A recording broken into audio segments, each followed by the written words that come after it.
এটা একটা পরিত্যক্ত পুকুর। তো এই পুকুরটা নিয়ে অনেক ভৌতিক কাহিনী আছে, সত্যি ঘটনা।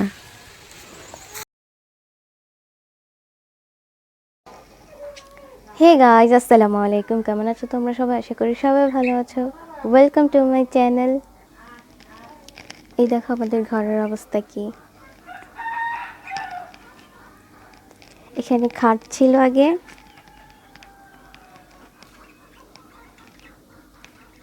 এখানে আগে খাট ছিল,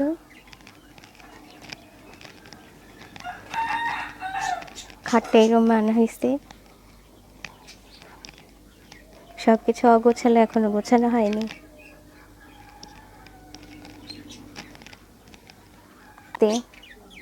এই রুম থেকে ওই রুমে খাটটা শিফট করার কারণ হচ্ছে আমার মায়ের এই রুমে আসতে ভয় লাগে, নামাজ পড়তে ভয় লাগে, কারণ এখানে কিছু একটা আছে। তোমাদের সাথে অন্য কোনো ভিডিওতে শেয়ার করব ভূতের গল্প।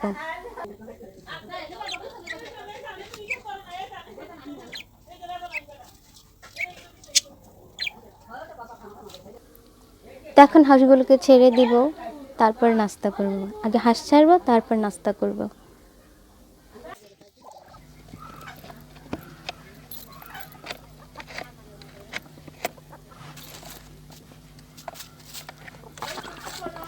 এটা কোনো কথা? একটার কলার উপর দিয়ে আরেকটা বের হয়।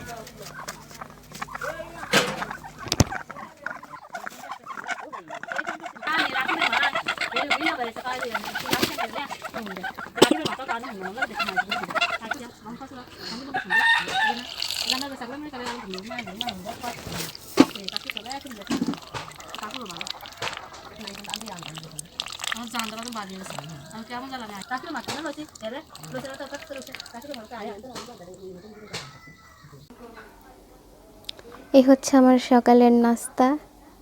এটা হচ্ছে আমাদের এখানকার চাঁদপুরের ঐতিহ্যবাহী একটা খাবার, আতপ চালের খিচুড়ি। আমার অনেক পছন্দের।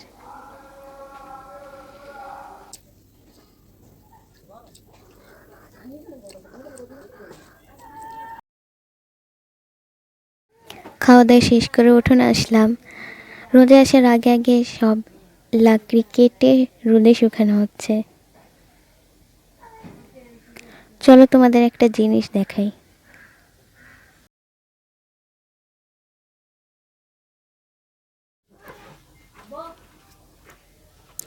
এই যে পুকুরটা, এটা একটা পরিত্যক্ত পুকুর। এটা ইউজ করে না কেউ, শুধু বৃষ্টি আসলে পানি বাড়লে তখন একটু ইউজ করা হয়, নাহলে এইভাবেই পড়ে থাকে। তো এই পুকুরটা নিয়ে অনেক ভৌতিক কাহিনী আছে, বাস্তব কাহিনী, সত্যি ঘটনা। এই পুকুরের পানি নাকি আগে সহজে শুকাতো না, মানে যেটা ছিল এখানে পানি শুকাইতে দিত না। আর দেখো এখন কতখানি পানি শুকাইছে।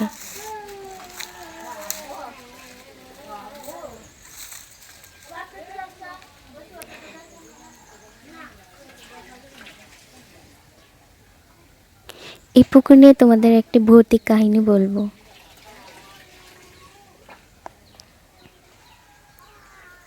একজন মারাও গেছে।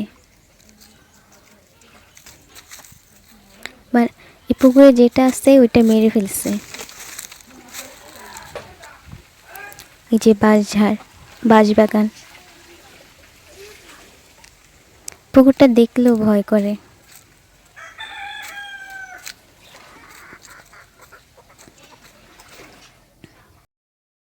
আজ এই পর্যন্তই, অনেক কাজ আছে। সবাই সুস্থ থাকো, ভালো থাকো, আর আমার চ্যানেলটি সাবস্ক্রাইব করতে ভুলো না। ইনশাল্লাহ খুব শীঘ্রই ভৌতিক কাহিনী নিয়ে হাজির হব।